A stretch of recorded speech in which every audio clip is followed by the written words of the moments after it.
Greetings ladies and gentlemen, and welcome to yet another video, where we examine the arguments for dual revelation.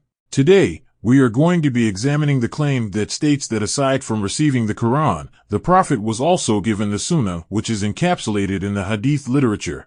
The Sunnah refers to the actions and deeds ascribed to the Prophet during his ministry. In today's video, we are going to be looking at the argument which suggests that the Quran's command to obey God and the Messenger is a reference to the Quran and the Sunnah, or Hadith, respectively. Those who are proponents of the dual revelation claim take this command to mean that we are supposed to follow the Hadiths or the Sunnah, in addition to the Quran. But this claim is actually easily refutable simply by pointing out the fact that the Prophet is no longer with us. How can we obey a dead person? Sure, we follow the messenger, but we do not directly obey him, since he is not present with us to issue commands outside of what the Quran has mandated. When the messenger passed away, all obedience was exclusively redirected to God.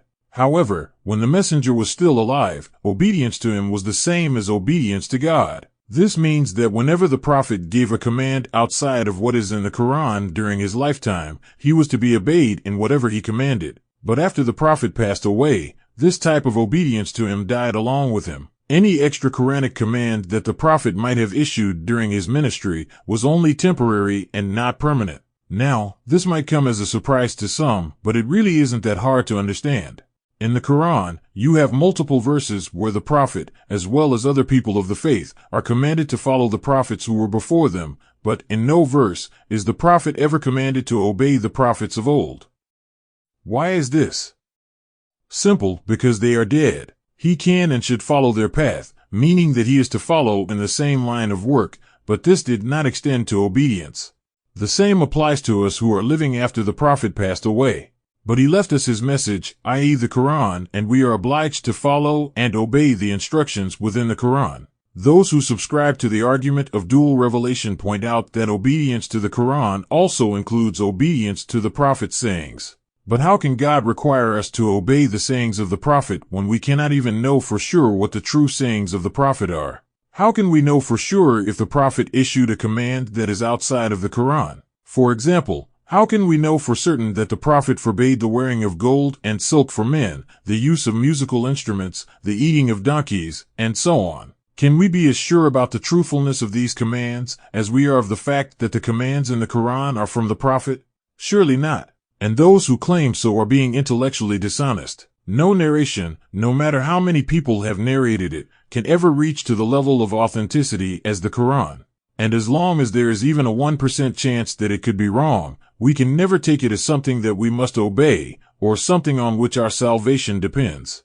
So, to reiterate my point, obedience to the messenger is only contingent on the messenger being alive, whereas following the messenger does not. Sure, we can indirectly obey the messenger by upholding the revelation which we are without a doubt sure that he gave us, i.e. the Quran, but we have to consider everything else to be subordinate to it and never its equal. We can only use the Hadith that are in absolute agreement with the Quran, but even with those, we cannot be sure that the Prophet said them for certain. After all, what better way to honor the legacy of the Prophet and to show love to the Prophet than upholding the revelation which he hoped would eventually reach the ends of the earth? If obedience to the messenger is ever to be implemented, then it should not venture outside the Quran. It should be contained within the Quranic text, and if there are matters which we differ in, then we may apply our reason, keeping in mind to not transgress the text of the Quran and the overall message of the Prophet within the Quran. The only reason why scholars in particular are so opposed to this idea is because it takes away their power and authority.